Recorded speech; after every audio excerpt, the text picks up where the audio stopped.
D'être venu au premier événement des Tribuns de cette année. On espère vous proposer une année riche avec plein d'autres événements. Et j'aimerais évidemment remercier les orateurs qui sont dévoués pour être là ce soir devant vous, parce que c'est pas évident. Pour la plupart d'entre eux, c'est la première fois qu'ils passeront devant un public. Donc je voudrais vous remercier vous d'être venus et vous remercier d'être venus les supporter, parce qu'ils auront besoin de vous, de votre bienveillance et aussi de votre indulgence. Bonjour Chloé. Le format de ce soir, ça va être, ils ont eu un sujet il y a une semaine. Si chacun est un gouvernement et une opposition, ils auront 5 minutes de discours pour vous convaincre qu'ils ont raison. Durant les 5 minutes, leur première et leur dernière minute de discours sera protégée. Entre-temps, ils pourront prendre des questions de l'équipe adverse. Et à la fin de chaque discours, le public pourra poser une question à l'orateur, soit sur son sujet, soit sur son discours, et l'orateur aura 30 secondes pour y répondre. Donc voilà, je ne sais pas si vous avez des questions sur le déroulement. Donc on ne doit pas confisquer la parole, mais leur donner. Mesdames et messieurs, c'est parti.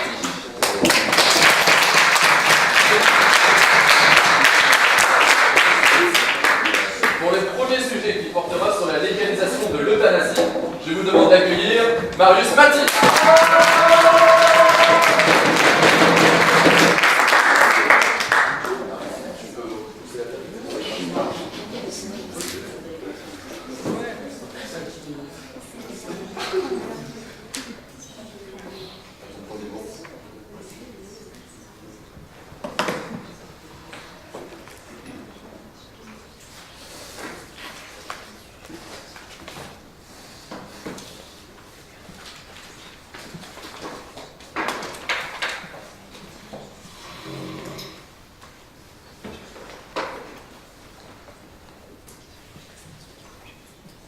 Ce soir, regardons-la droit dans les yeux.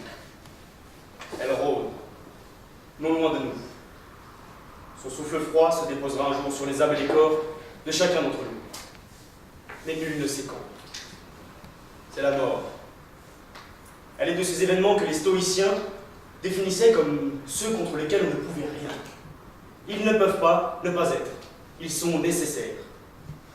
Et tous confrontés à cette occurrence, nous sommes égaux dans notre destinée finale.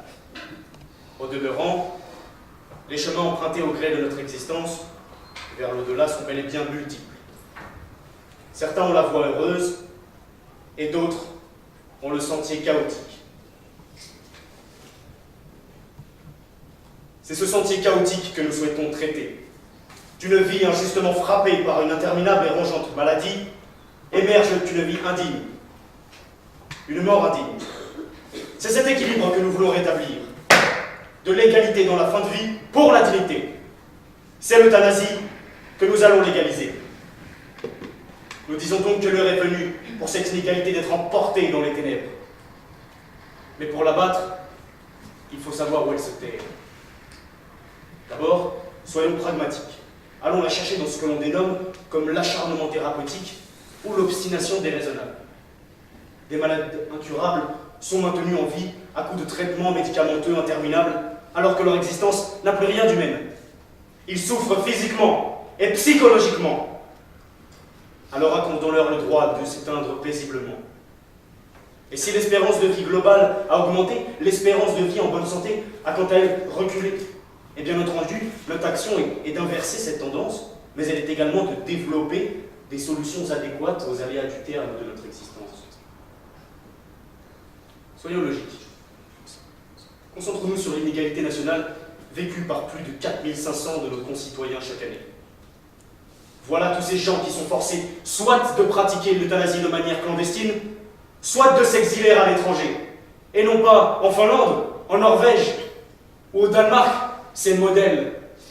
Ils s'exilent en Belgique, en Suisse et au Luxembourg, nos voisins, juste à nos portes. Et à côté de ces milliers de déracinés, que faisons-nous aussi de ces 7 millions d'employés et d'ouvriers vivant sous le seuil de pauvreté dont l'espérance de vie en bonne santé est de 10 ans inférieure à celle des cadres? Que faisons-nous? Enfin, soyons modernes. Menons notre action politique dans l'air du temps en rétablissant l'équilibre dans notre démocratie. Le peuple pense et il agit. Nous appliquons. Tout ceci dans le sens de l'intérêt général. Et dès lors, notre roseau législatif ne peut que se plier aux aspirations de nos concitoyens. Allez-y. Pensez-vous sincèrement que tout est si facile? C'est-à-dire que la mort sera toujours donnée aux bonnes personnes, qu'il n'y aura pas d'erreur? Pensez-vous que cette loi n'est pas un risque? Eh bien, monsieur, il y a une part d'incertitude dans la vie, c'est ce qui fait sa beauté.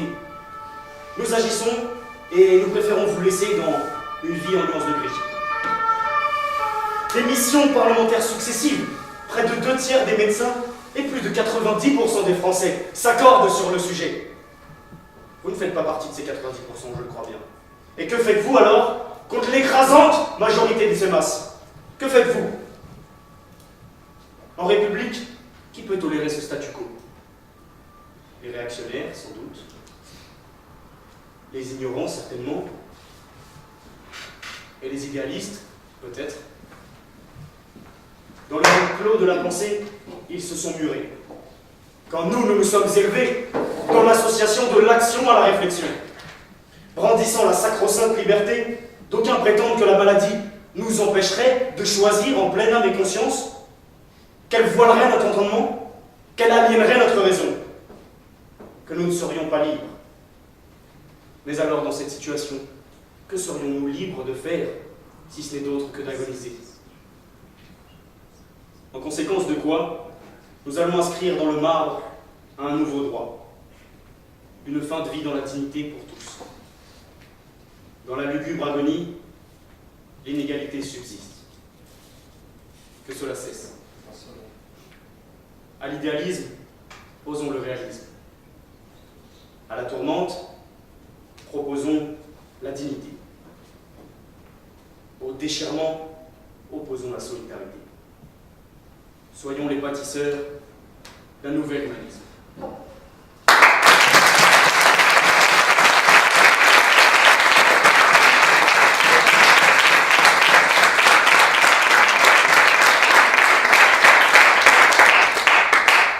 Y a-t-il une question du public sur ce sujet ou sur ce discours?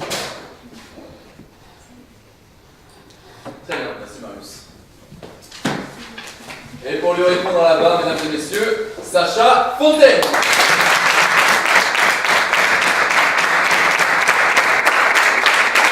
À la négative.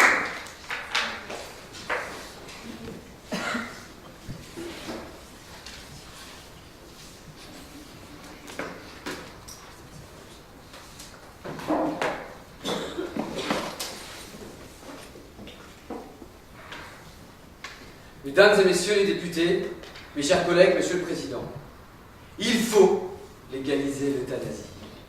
Il le faut, mais dans un monde où les hommes seraient capables de faire des choix, dans un monde où chaque mot, chaque geste, chaque pensée serait formée par la raison, dans un monde où les hommes visent juste, savent au lieu de croire, connaissent au lieu d'espérer. Mais ce n'est pas notre monde. Notre monde est rempli de failles, d'incertitudes. Lorsque j'étais au lycée, mes yeux s'égaraient souvent par-delà la fenêtre en envie de m'évader une fois. Par chance, la fenêtre offrait une vue sublime sur un jardin arboré. Et je me délectais de voir le vent danser avec les arbres sur le champ des oiseaux. Un matin, j'aperçus un magnifique petit merle perché sur un arbre, aussi perdu et désemparé que moi. D'un coup, il prit son envol et quitta ce majestueux balai, s'aventura vers ma classe remplie de certitude. Il s'approcha vite, très vite, et il se cogna dans un bruit sourd, bercé par l'illusion de la transparence de la vitre.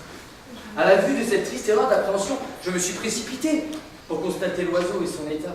Il gisait là, sur les pavés, immobile, blessé, le cou en vrac, et son cœur battait. Je le pris alors pour l'aider à se remettre, je le déplaçai jusqu'à un arbre à l'abri à l'ombre pour qu'il se repose sans souci. Je pensais qu'au crépuscule, il se serait envolé ou qu'au pire, un chat l'aurait pris pour festin. Mais quand je repassais devant l'arbre à la fin de la journée, il était encore là, au même endroit, immobile. Alors, rempli de certitude, je saisis de ma main épaisse le fébrile volatile, je le serre, il s'agite, se débat, se déplie, se déploie, et, avec un couteau, je lui donne ce froid baiser qui libère de toute souffrance, convaincu qu'il était voué à une mort douloureuse et certaine. Mais ensuite, assis dans l'herbe du jardin, j'ai entendu le silence. Les oiseaux s'étaient tus. Dans cet insoutenable calme, j'ai compris que deux erreurs majeures avaient été faites par certitude. L'une fut commise par l'oiseau, c'est celle d'avoir cru qu'il n'y avait pas de vitre. L'autre, la mienne, fut d'avoir cru qu'il n'y avait pas de vie.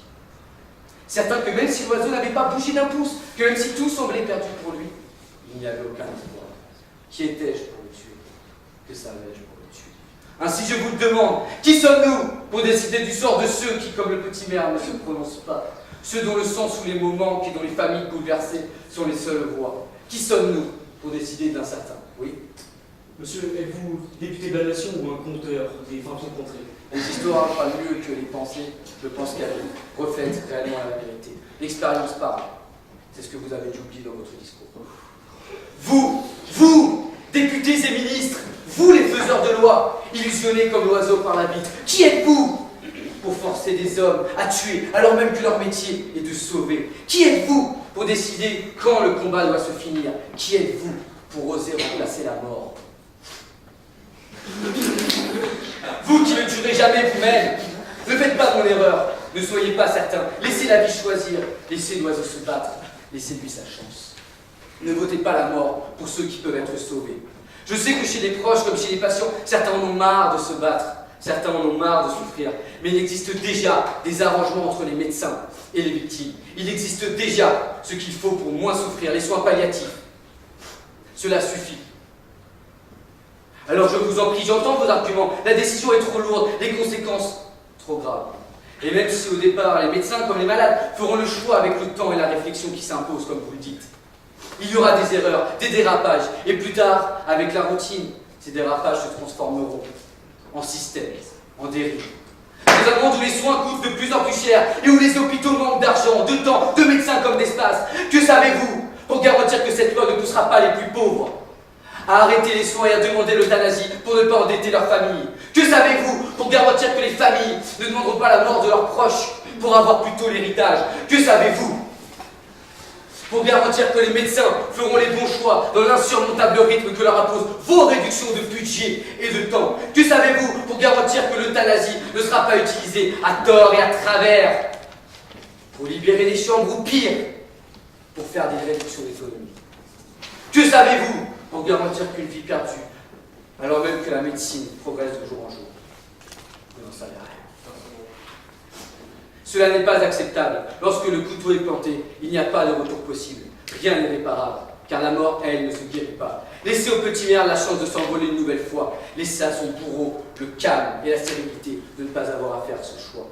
N'imposez pas des décisions qu'un homme ne saurait prendre. S'il vous plaît, faites qu'il n'entende jamais le silence des oiseaux.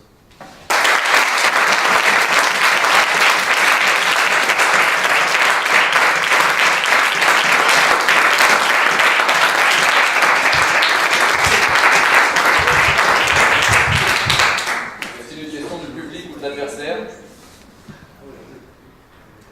Très bien, merci Sacha. Pour le second sujet, ce gouvernement souhaiterait imposer une communauté européenne de défense. La première ministre, Chloé Moreau.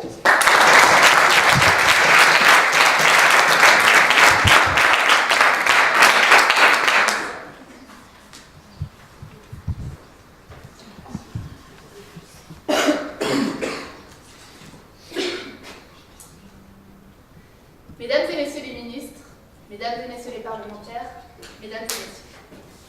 En 1954, les parlementaires français se divisent en deux camps, les gaullistes et les communistes, mettant à mal le projet européen de défense commune.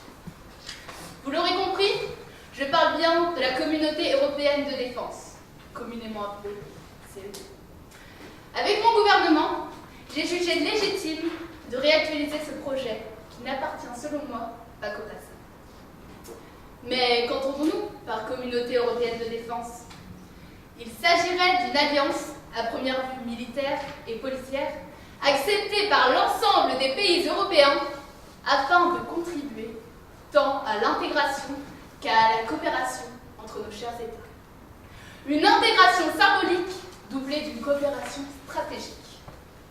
Nous délivrerions notre confiance dans le projet militaire tout en conservant naturellement notre souveraineté politique.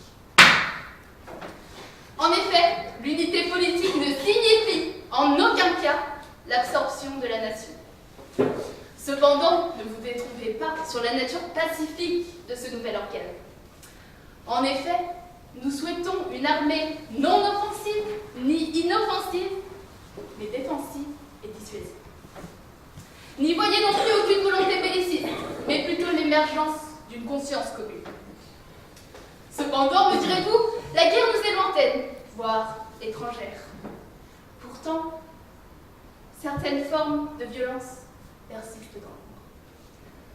La cybercriminalité, le piratage, le terrorisme, les espions drones, ne vous évoquent-ils pas des réalités brûlantes? La création d'une armée européenne serait alors une solution à ces problématiques inscrites dans notre quotidien. J'irais même jusqu'à affirmer que refuser le CED, c'est le nationalisme. C'est vouloir la guerre. Il faut cependant être objectif et lucide. La CED ne résorbera en aucun cas les problèmes suscités par le radicalisme et le terrorisme. Nous aurons au moins eu le mérite d'avoir pris le taureau par les cornes. Vous avez une question? Ne trouvez-vous pas incohérent de vouloir créer une armée et parler de, dans votre cas, de refuser la guerre? Je ne sais pas si vous avez très clairement compris ce que je viens de dire, mais j'explique que c'est un point de départ, ça serait le catalyseur d'un grand projet européen, à l'échelle européenne. Mais par exemple, la question, c'est pas ça. Je vais m'expliquer. Concrètement, notre projet s'accompagnera de la création d'un organe directeur, dont le lieu est encore à discuter, avec nos partenaires de la Commission européenne et du Conseil européen. Cet organe, c'est le CIP. Rien à voir avec celui de Corneille, puisqu'il s'agit du comité intergouvernemental pour la défense. Il est pour cela indispensable d'utiliser une armée, puisque l'armée est ce que l'homme a de mieux pour pallier à la guerre. Mesdames et messieurs, rappelons-nous cette maxime énoncée par l'un des pères fondateurs de l'Europe, Jean Monnet, le 1er janvier 1976. Rien n'est possible sans les hommes, rien n'est durable sans les institutions.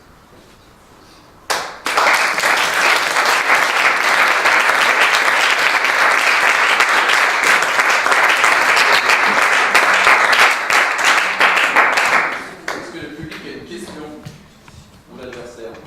N'importe qui présent dans cette salle. Mais on va parler du financement de ce projet, comment vous pouvez faire sur la générosité du peuple? Non, je ne pense pas que le financement donnerait lieu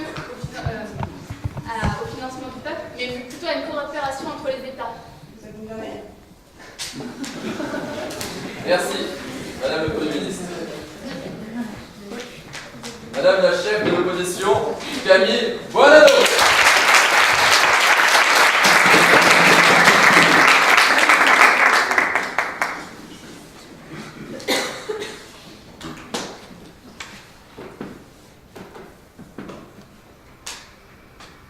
Mesdames et messieurs les membres du jury, chère Assemblée, permettez-moi de vous mettre en garde. En garde contre ce projet absurde, insensé, une armée européenne. Allons donc, soyons sérieux. Ce projet ne tient pas debout. Un enfant de 6 ans le comprendrait instantanément. Et ce ne sont pas les arguments qui manquent. Tout d'abord, ce projet s'oppose à un principe fondamental du droit international. Le droit des peuples à disposer d'eux-mêmes. Sa définition est un peu plus claire. Chaque peuple dispose d'un droit libre et souverain de déterminer la forme du régime politique et indépendamment de toute influence étrangère. Autrement dit, chaque peuple décide de faire comme bon lui semble. Aucun État n'est en mesure de lui imposer une quelconque décision. Votre projet, Madame la Première ministre, s'oppose purement et simplement à ce principe. Cette entreprise est une atteinte plus violente encore que l'armée que vous souhaiterez créer à la liberté de chaque État membre. Et comment croyez-vous que cela se passera-t-il concrètement? Chaque État se réunira autour d'une table, nous allons discuter gentiment. Pendant quoi? Des heures? Des jours? Que faites-vous alors? De la réactivité, l'efficacité, la rapidité? Notions clés en temps de guerre. De plus, vous avancez avec ferveur que dans chaque État aura sa place dans la prise de décision. Nous savons tous ici qu'il n'en saura rien. Et pour cause, le mode de décision européen. Jacques Delors, acteur clé de l'Union européenne, avait lui-même pointé du doigt ce problème épineux. L'expression « objet politique non identifié » en est l'exemple. En effet, il n'existe aucune prise de décision unanime. Tout passe par la majorité. Je regrette, madame, mais ce que vous dites, c'est qu'au final, une armée va à l'encontre du droit des peuples. Et ça, un enfant de 6 ans pour le comprendre. Tuer sans l'accord de tous les pays, ça vient à l'encontre du droit des peuples. Une armée ne fait pas que tuer. Comment faire votre armée si ce n'est tuer? On verra. Alors, une décision à l'aide d'un vote, c'est très démocratique en temps de paix. Je vous l'accorde, tout à votre honneur. Mais en temps de guerre, ça ne fonctionne plus. Que faites-vous des pays qui voteraient non à une intervention dans tel ou tel pays? Doivent-ils se taire et envoyer leurs hommes dans une guerre dans laquelle le gouvernement ne croit même pas? Imaginons, dans nos rêves les plus dénués de rationalité, que cela ait lieu. Cela compromettrait de manière évidente l'efficacité de la mission. Vous parlez d'indépendance de l'Europe, mais ce que vous proposez, c'est une entreprise vouée à l'échec, dont la conclusion sera l'appel à des puissances étrangères. Quel bel avenir indépendant. Cependant, ne vous y méprenez pas. Malgré cette critique pertinente, je suis moi-même très europhile. Et je dirais même plus europhile que vous. Car j'œuvre pour la bonne entente de tous les pays au sein de l'Union, et non pour une guerre fratricide qui finirait par nous ronger jusqu'au dernier. Je rêverais qu'une armée forte et puissante puisse exister. Nous avons tous des rêves, mais il faut savoir regarder les choses en face, et construire nos projets sur des chimères et des utopies. Vouloir créer une armée européenne basée sur un sentiment d'entente mutuelle, c'est comme demander à l'administration d'organiser un emploi du temps qui fonctionne du premier coup, ou au pointeur de gagner un match, tout le monde en rêve, mais plus personne n'y croit. Par ailleurs, à l'heure où le sentiment s'effrite comme l'œuf la pêche, comment voulez-vous qu'une armée porte des couleurs dans lesquelles elle ne croit pas? Comment voulez-vous que des hommes aillent se battre pour une union dans laquelle ils ne croient pas? Ne faudrait-il pas d'abord travailler sur ce sentiment d'appartenance européen, le faire naître, le renforcer, le faire tenir debout, pour qu'enfin une armée se lève? Qui, ici, est prêt à risquer sa vie pour quelque chose dans lequel il ne croit pas? Personne. Il apparaît donc évident que créer une armée européenne à l'heure actuelle, c'est foncer droit dans le mur. Mesdames et messieurs, ne soyons pas trop impatients. L'union fait la force, oui, mais quand l'union existe. Construisons d'abord une Europe forte, solidaire. Faisons toutes les modifications nécessaires et puis seulement nous penchons sur ce problème qui est, à l'heure actuelle, bien trop prématuré. Ne confondons pas vitesse et précipitation et laissons le registre de l'absurde à la littérature et non au projet politique. Merci.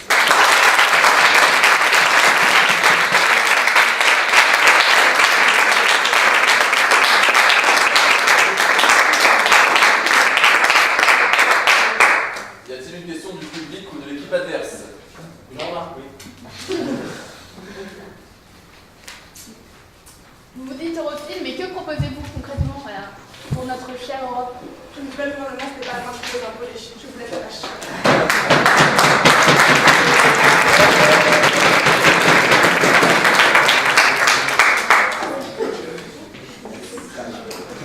Monsieur le ministre Alexandre Descendier.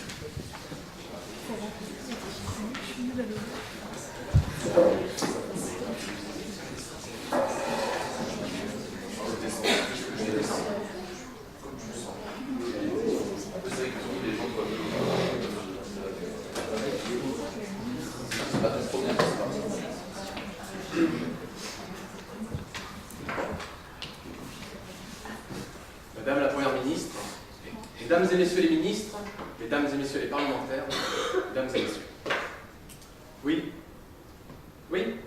Oui, je défendrai ardemment le projet que vient de vous exposer Madame la Première ministre, car il me semble honnête, viable et futuriste. Je crois que refuser un tel projet serait faire obstruction à la raison et à l'avenir. L'avenir. Nos arrière-grands-parents rêvaient tellement de cette Europe au sortir de la guerre. Ils comptaient nous léguer un espace tranquille, où plus jamais aucune guerre ne sévirait. Ce fut chose faite.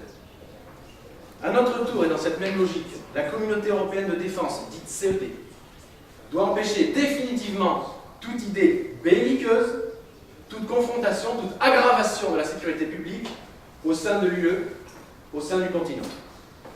Pensons tous aux décennies prochaines, car c'est pour elles et non pour nous que nous travaillons. Chers collègues, le gouvernement propose aujourd'hui de créer une institution qui entend au bénéfice de tous les États membres, sans exception, faciliter la sécurité, car selon les Lumières, la sécurité est la première des libertés. La CED est purement européenne, européiste, pour une union davantage sereine et préparée à la rudesse de la mondialisation. Notre idée n'est pas neuve, on y a plus ou moins pensé avant nous. Il y a actuellement la politique de sécurité et de défense commune, PSDC, mais je suis sûr qu'en vous disant cela, je vous apprends son existence. En parallèle d'Interpol, la CED nous écarterait tout danger, dispenserait des accords contraignants et favoriserait les relations entre les polices et les administrations nationales. Ce que je veux vous dire, c'est que la CED sera basée sur le contrôle, sera dotée d'hommes, d'armes naturellement, d'un matériel informatique sophistiqué et n'aura pour seul but, de baisser les risques de se faire attaquer. Elle dissuade mais n'attaque pas. Elle n'annexera pas la Crimée. Songez que le bras droit de la CED, l'armée européenne, ne ressemblera pas à un défilé de chars avec des missiles. Ce ne sera ni l'armée rouge ni les casques bleus. Non. Ce sera une armée invisible, numérique, moderne. À l'heure du radicalisme et du terrorisme, il n'y aura pour militarisme que du renseignement. Sur notre passeport à tous dans cette assemblée, il est écrit que nous sommes autant européens que français. Qui oserait le nier? Y a-t-il des europhobes dans cette salle? Non. Tout le monde est pour l'Europe, mais personne ne s'entend sur la façon de faire, de protéger, de la renforcer. Alors voici la réponse du gouvernement. La CED, un compromis, un partenariat, une décision collégiale, une entente plus nette entre l'Ouest et l'Est. Ne vous semble-t-il pas étrange que la première zone économique mondiale que nous sommes n'ait aucun moyen de défense externe concret? La CED, je vous le dis, c'est protéger les frontières extérieures, c'est la surveillance, c'est non l'empêchement des enfants du monde entier. C'est important. Il n'est pas question de rétablir les frontières nationales. C'est rétrograde et stupide. Jamais le supra ne tuera le national. Il n'y aura pas de militarisation de la société, non, pas du tout. Ni enrôlement des jeunes. La CED n'est pas la guerre. On se rappelle tous le moment où un seul homme a pris le contrôle de la plus grande armée en Europe. Il ne faut jamais l'oublier et encore moins le reproduire. Le projet de la CED est certes ambitieux, mais avec la confiance collective, nous y parviendrons, peu importe le nombre de milliards d'euros qu'il faudra engager. J'aime l'Europe. J'aime l'Europe. Et je suis prêt à tout, comme vous, pour que nos enfants et nous continuions à y être bien et heureux. Sans craindre une nouvelle guerre froide, il nous faut anticiper les menaces de moins en moins pléthoriques de régimes comme la Russie, la Chine ou la Corée du Nord. La cybercriminalité n'a pas de visage, alors tâchons de garder la face. Je vous rappelle que la France est la première armée d'Europe. Cette situation ne changera pas. Attendez, madame. Car une armée européenne ne signe pas la fin de l'armée nationale. Je vous écoute. Vous parlez de milliards d'euros, vous êtes dire que je me rappelle, mais d'où viennent-ils? Ah, vous faites allusion à la générosité des peuples? Nous trouverons les mots. Car les milliards, ça se trouve. Les mots, ils n'ont pas Les milliards, ça se trouve. Voilà, tout ça, Je les trouverai. S'il vous plaît. Je les trouverai, les milliards. Car en parlant de milliards, nous dépensons chaque année 33 milliards d'euros pour nos armées en France. Ça fait 1100 euros par seconde et 500 euros par Français. Avez-vous peur que notre budget explose? Notre défense a un coût, mais notre prix. Alors si tous les États membres doivent s'endetter un peu plus pour cela, je n'y vois absolument aucun inconvénient. La monnaie est un outil, pas une finalité. Les hommes passent avant les chiffres ayant l'audace de le rappeler, et nous nous battrons contre vents et marées. Chers élus de la nation, pour conclure, aujourd'hui je vous prie de bien croire en la sincérité de notre démarche, en l'amour de notre pays, de notre Europe, au bon sens qui nous anime. Car au fond, je ne crois pas qu'il faille créer la CED, je crois à l'inverse, que c'est la CED qui s'impose à nous.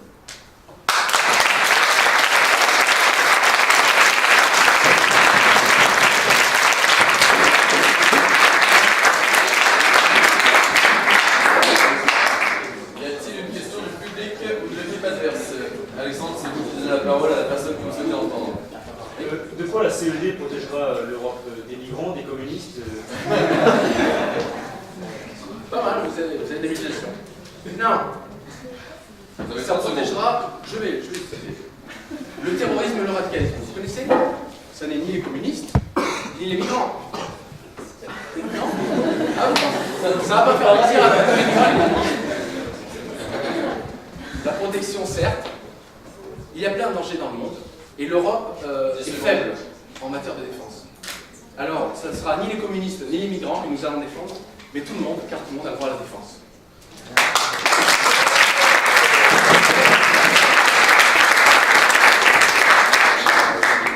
Et pour finir, le député de l'opposition, Arthur Bonge.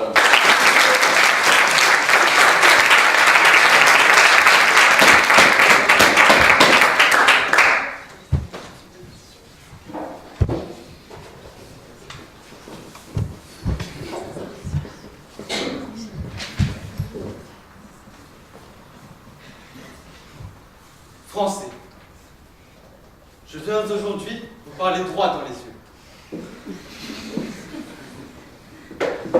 Ce gouvernement est sur le point de commettre une grosse erreur pour la France.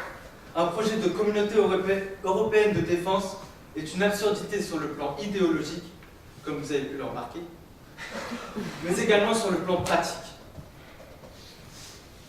Je ne passerai pas par quatre chemins. Connaissez-vous le budget de la première puissance mondiale militaire? Il s'élève à 600 milliards de dollars annuels. Il s'agit bien évidemment des États-Unis d'Amérique. Pour ne serait-ce qu'imaginer avoir un poids et une influence dans ce domaine, il faudrait pouvoir posséder un budget moitié moins élevé. Cela serait le minimum pour une organisation telle que l'Union européenne, comportant 27 États. Or, connaissez-vous le budget de l'Union européenne? Ce dernier s'élève à 160 milliards d'euros. Oui, 160 milliards d'euros. Vous n'avez pas besoin de moi pour comprendre que ce projet, en ces temps de crise, est une absurdité de notre gouvernement. Je ne vous parle même pas ici de la question de la provenance de ce financement. Par ailleurs, vous oubliez ce qui peut être un détail pour vous, mais qui pour nous, représentants du peuple français, est d'une importance primordiale. La provenance des soldats. Je prends votre question. Les chiffres sont bons, je les connais également, mais votre thèse est erronée, nous ne tenons absolument pas à ressembler aux États-Unis. C'est pas une question. C'est une remarque. Oui.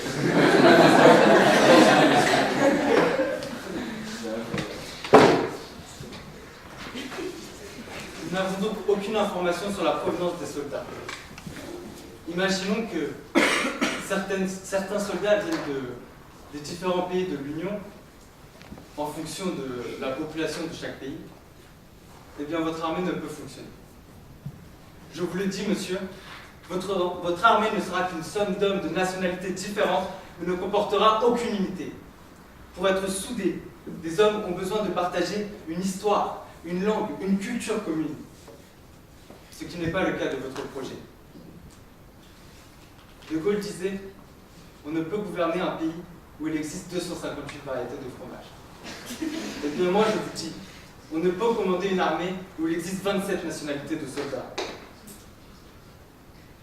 D'autre part, n'avez-vous pas pensé au problème de la prise de décision? Qui aurait le dernier mot? Serait-ce un recours au vote? Ou bien un chef de l'armée européenne? Ou encore un haut représentant? Eh bien, je vous le dis, quoi que vous choisissiez, votre organisation ne peut fonctionner. Le vote poserait un problème d'efficacité indéniable. En effet, une armée qui n'a pas la capacité de contre-attaquer après une agression est tout bonnement inutile. Quant au chef d'une armée européenne ou à un haut représentant, ces derniers poseraient un problème de légitimité certain. Nos dirigeants européens sont méconnus du grand public. Il semble donc impensable d'envoyer par la volonté d'un homme inconnu à nos yeux nos fils à la guerre. Un projet qui confond vitesse et précipitation, qui présente de nombreuses imprécisions et incohérences, et qui n'est pas viable sur le plan idéologique et pratique, ne peut être mené à son terme. C'est pour ces raisons que je vous conjure, vous, représentants du peuple français, de ne pas vous méprendre. Non, ne tombez pas dans l'erreur de notre gouvernement, et ne permettez pas à ce projet insensé à l'heure d'aujourd'hui de prendre vie. Mais permettez plutôt à l'Union européenne, notre Union européenne, que nous aimons, de finir sa construction politique, de telle sorte que l'Europe continue, pour les décennies à venir, d'illuminer le monde par sa réussite.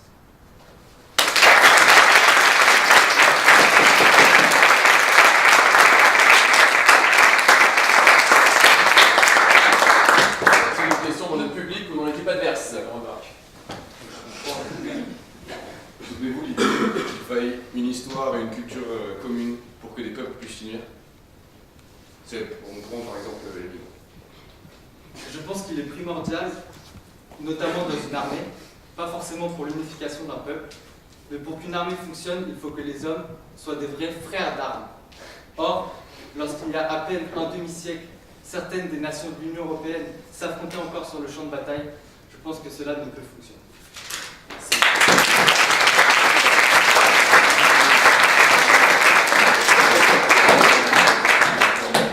Mesdames et messieurs, il est temps de notre dernier sujet.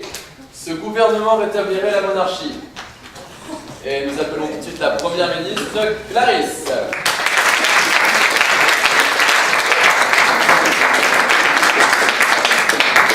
On rappelle que les adversaires doivent poser des questions. Oui, c'est plus simple, c'est mieux. Ça marche.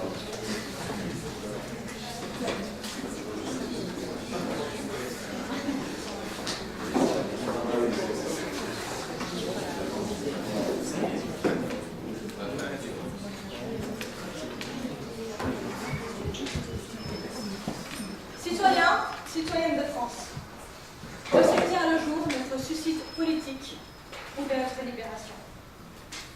Aujourd'hui est le jour où nous pouvons changer l'histoire.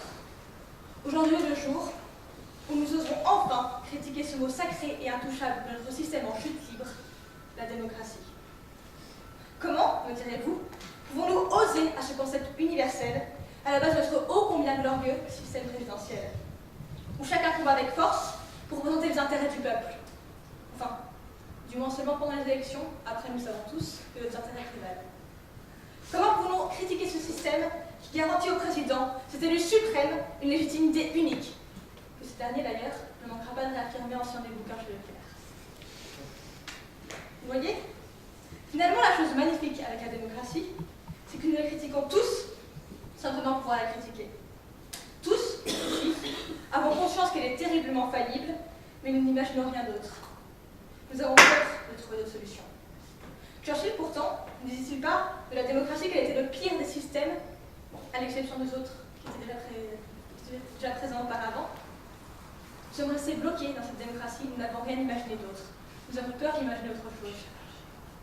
Comment pourrions-nous d'ailleurs ne pas avoir peur? Comment pourrions-nous proposer autre chose? Nous avoir peur d'être taxés de dangereux autoritaristes, ou pire, de monarchistes. Cette monarchie que nombre d'entre vous imaginent comme appartenant au passé est pourtant le seul système qui permettrait d'envisager sereinement le futur. C'est le seul système qui possède réellement une vision sur le long terme.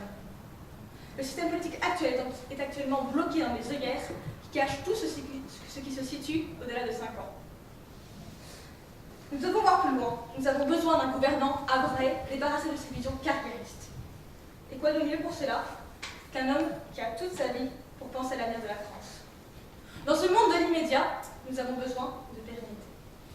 Nous avons besoin d'un homme qui voit le monde à l'échelle d'une vie, voire même d'une dynastie. Et au-delà de la stabilité du gouvernement lui-même, il y aurait une stabilité de la vie politique en général. Je n'invente rien. Emmanuel Joseph Sayès, un député du tiers-État, décrivait lui-même la monarchie comme étant un système avec des risques de mouvements tumultuaires et incertains. Et ce n'est pas la volatilité politique actuelle, un coup à droite, un coup à gauche, qui nous dira le contraire. Je vous écoute. Finalement, ne prenez-vous pas pour modèle ce système qui existe aujourd'hui avec Emmanuel Macron?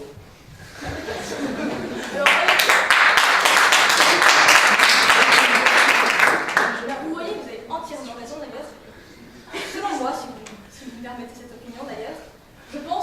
le peuple français cherche en le président un simple monarque, une représentation du monarque. Et là, c'est une sorte de continuité logique. Vous avez cherché un grand représentant, maintenant nous proposons un monarque, nous proposons un président. Actuellement, les décisions des différents gouvernements s'annulent et nous restons bloqués sans évolution. Dans une monarchie, nous pourrions mener une vraie politique, du début à la fin, ce qui permettrait enfin un réel changement. Alors certes, je touche à un point sensible, presque tabou dans notre beau pays. Vous êtes sans doute convaincus, et je l'étais aussi, que la République est le seul système viable actuellement. Nous avons, dès le plus jeune âge, été enfermés dans la certitude d'un modèle parfait et incritiquable. Mais messieurs, dames, nous devons sortir de ces préconçus. Nous devons imaginer autre chose pour envisager sereinement le futur. Nous devons cesser d'associer la monarchie à l'autoritarisme et la misère et l'envisager sérieusement comme un système viable. Mon collègue, monsieur le garde des Sceaux, se fera par ailleurs un plaisir de vous expliquer en détail son fonctionnement. La France actuelle est dirigée par une élite qui balance entre les intérêts des lobbies et la volonté de se faire réélire aux prochaines élections. Un monarque, lui, n'aurait pas à se soucier de telles préoccupations futiles. La monarchie est le seul système où notre gouvernant pourrait se consacrer pleinement à l'avenir de la France, à l'avenir du peuple. Non, contrairement aux idées reçues, la démocratie n'a jamais été le pouvoir du peuple, par le peuple et pour le peuple. Elle n'est qu'une illusion. Une illusion certes solide, que je vous demande aujourd'hui de briser avec moi. Ouvrons les yeux et dirigeons-nous ensemble vers un véritable changement. Dirigeons-nous ensemble vers un pouvoir qui sera certes du monarque, par le monarque, mais pour le peuple.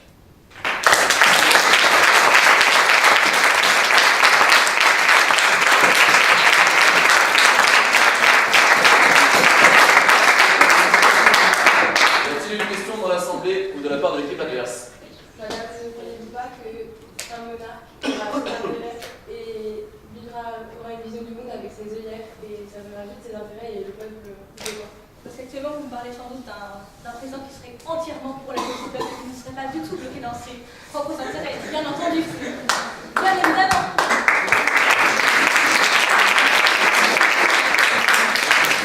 Merci beaucoup.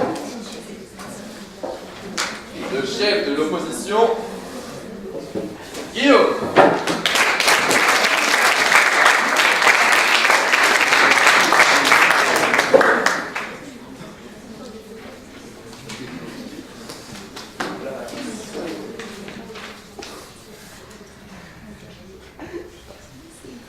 Madame, Monseigneur, collègues députés, la monarchie dégénère ordinairement dans le despotisme d'un seul, l'aristocratie dans le despotisme de plusieurs, et la démocratie dans le despotisme du peuple, disait Montesquieu.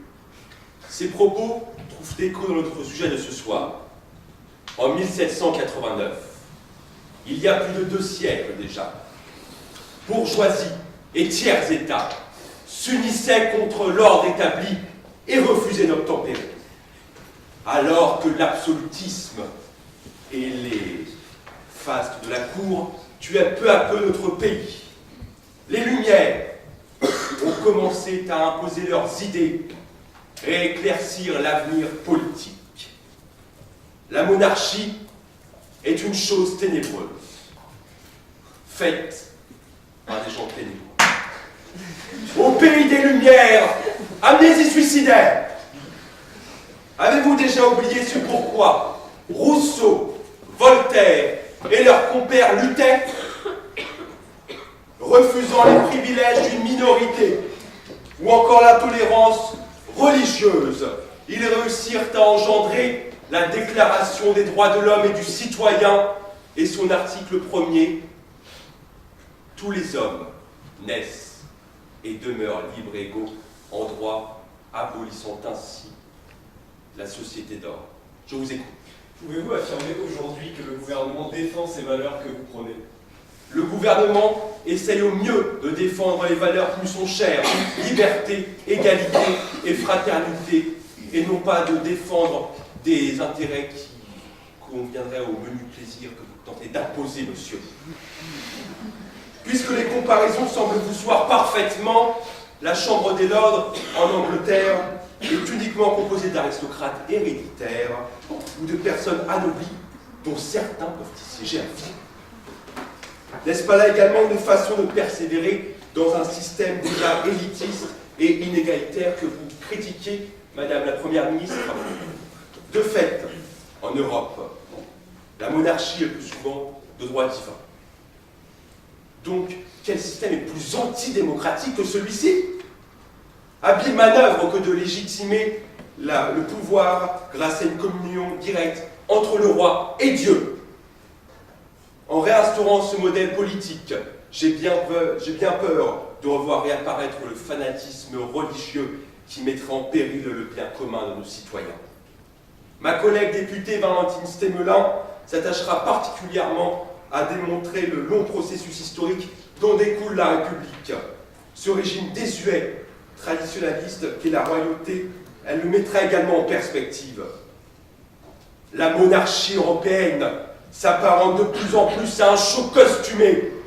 Elle se ringardise et se pipolise. Désirez-vous vraiment que notre France devienne la risée de la communauté internationale? Cessez donc de vivre dans le passé, mes chers collègues, et vivez avec votre temps. L'ancien régime fut, la République naquit. Vous n'avez pas de sentence à rendre pour ou contre la République, mais un objectif de maintenir un ordre providentiel national. D'autres que moi pensent différemment. Leur soif de monarchie ne connaît aucune limite.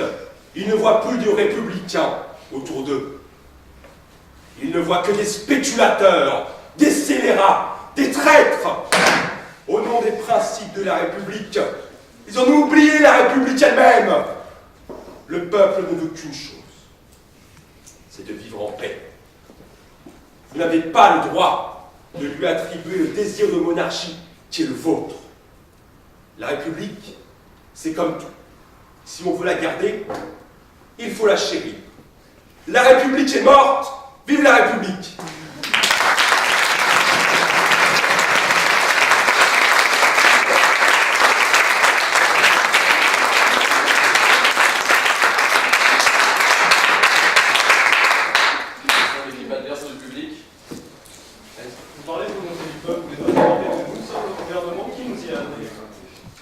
Les citoyens, certes, mais savez-vous que seule une minorité du peuple vous a élu?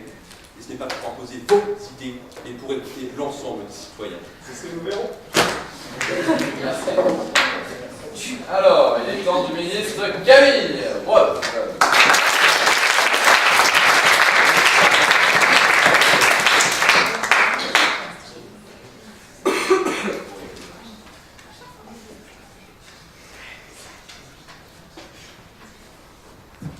Fils et filles de France, mes frères, mes sœurs, nous sommes au bord du gouffre.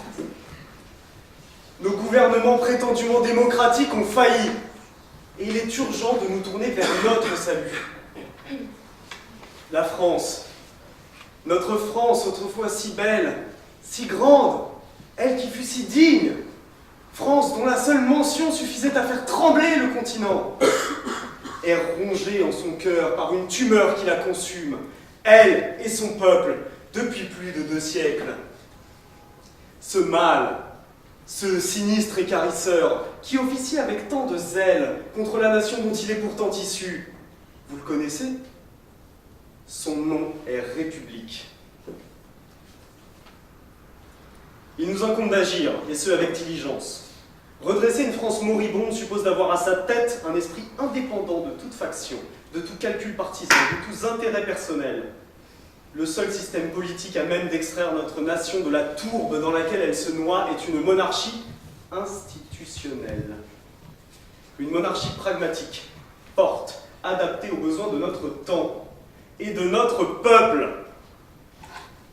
Elle se composera d'une part d'un chef de l'État, le roi, libre de toute échéance électorale, lui permettant ainsi d'exercer pleinement les tâches régaliennes dont il est l'unique dépositaire. Actuellement, voyons-nous, élection après élection, un président de la République soucieux de défendre les intérêts d'une France forte ou préservant l'harmonie sociale?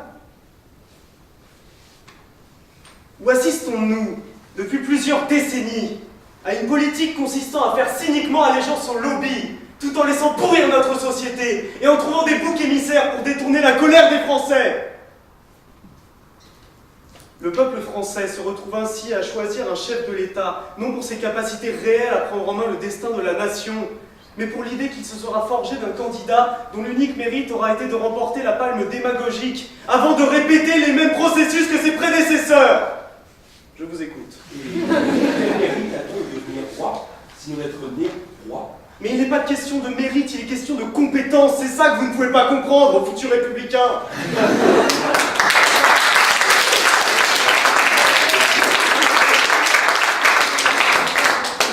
L'autre pilier de cette monarchie seront les citoyens, qui, en votant chacun en fonction de leurs compétences et connaissances, sont les plus à même d'agir et de sanctionner à une échelle locale. Ce sont les citoyens de terrain qui sont les plus à même de définir leurs intérêts et leurs besoins en fonction de spécificités géographiques et économiques de leur situation. Actuellement, voyons-nous les députés, une fois élus, défendre les intérêts des citoyens de leur département? Ou se contentent-ils, à votre image, d'obéir docilement aux consignes de vote d'un parti à qui ils doivent leur salaire, leur siège et leur statut? Je vous le dis, il n'y a pas ici une once de démocratie, car faits et gestes des représentants directs des citoyens ne sont en réalité jamais l'expression de leurs vœux. Il n'est plus question, monsieur Rubio, de faire de son mieux, il est question de faire ce qu'il faut. Vous parlez d'absolutisme comme s'il n'y avait rien d'autre qui puisse être. Permettez-moi de vous éclairer. Nous voulons une monarchie, et il convient de ne pas avoir de ce terme cette idée réductrice et partant erronée que l'école mensongère de la République a inculquée à dessein à des générations de jeunes esprits. Je plaide en faveur d'une monarchie institutionnelle, car elle évite d'une part l'écueil de la monarchie absolue de droit divin, appelez-la comme vous voulez, et d'autre part celui d'une monarchie constitutionnelle libérette, comme on observe au Royaume-Uni, et qui se vautre sans retenue dans les vices évoqués plus tôt. Français, Françaises, je me présente à vous en accusateur, car je ne peux plus souffrir de voir notre France et son peuple périr, déchirés par vous, sombres charognards, qui masquez vos forfaits derrière une fausse vertu républicaine. La monarchie est la juste mesure, stable, viable, pérenne. Le reste n'est qu'agitation stérile, délétère et vouée à l'échec. Il est plus que temps de l'admettre. La République est morte. Vive la monarchie!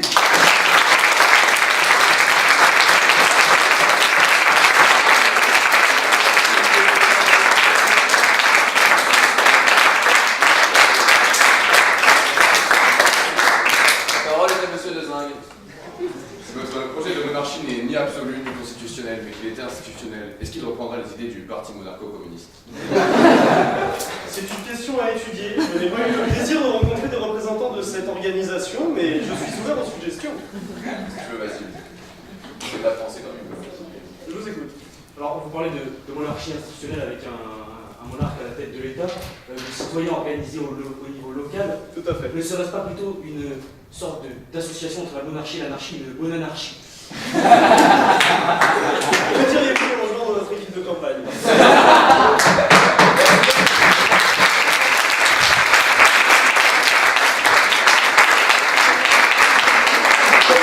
Maintenant, mesdames et messieurs, pour conclure cette soirée, je vous demande d'accueillir la députée de l'opposition, Valentine Delin.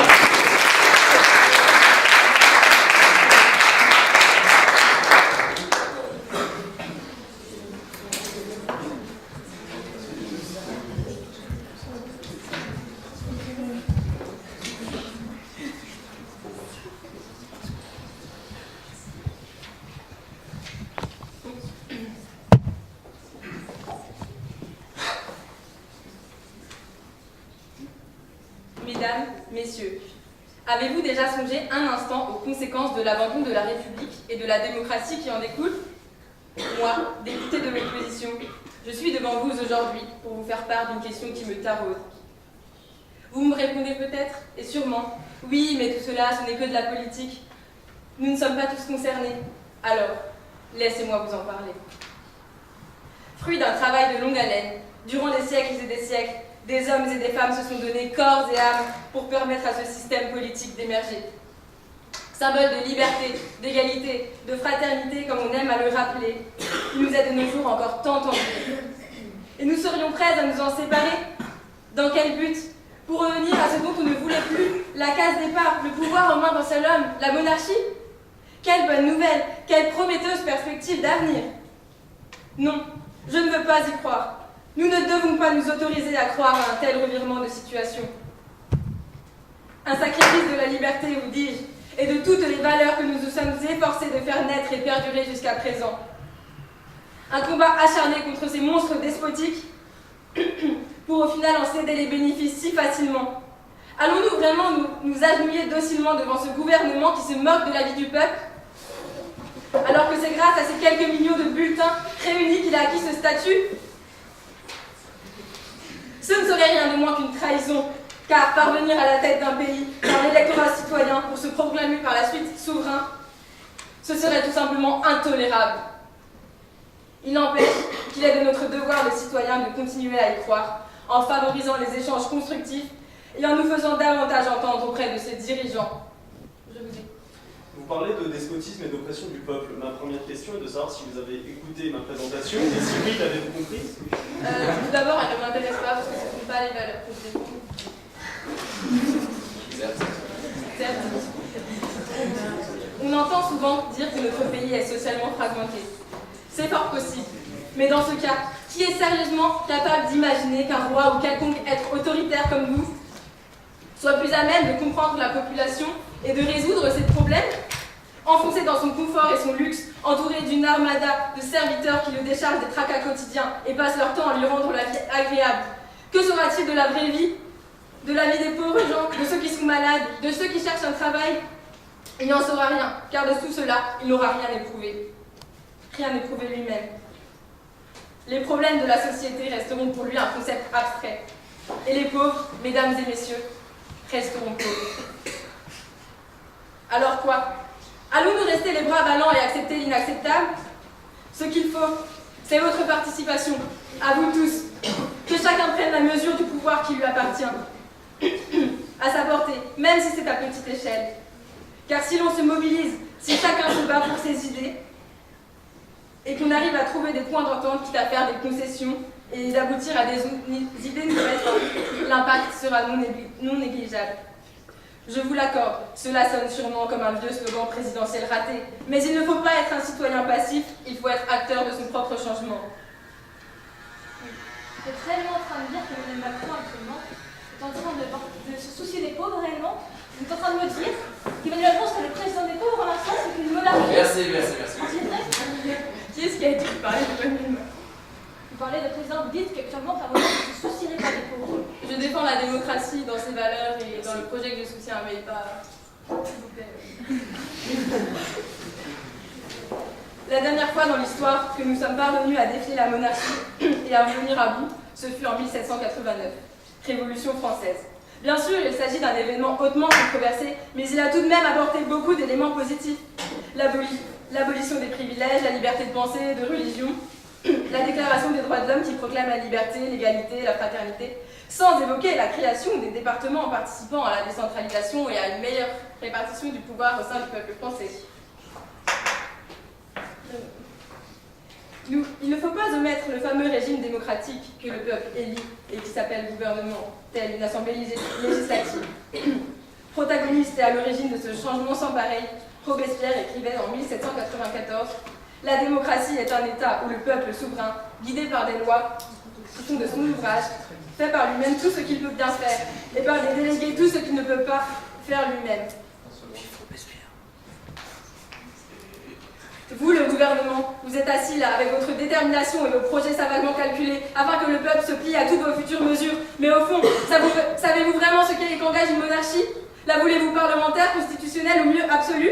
Il serait déjà dramatique d'y revenir alors si l'exécutif, le législatif et le judiciaire revenaient d'un coup à une seule et même personne. Je n'ose pas y penser.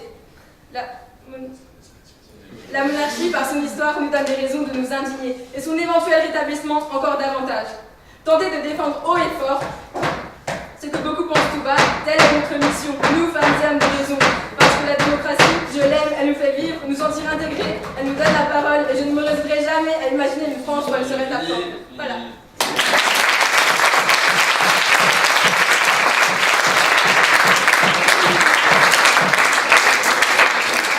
Merci beaucoup à vous pour votre présence. La deuxième partie des sélections se fera mardi de 12h45 à 13h45 en salle D05.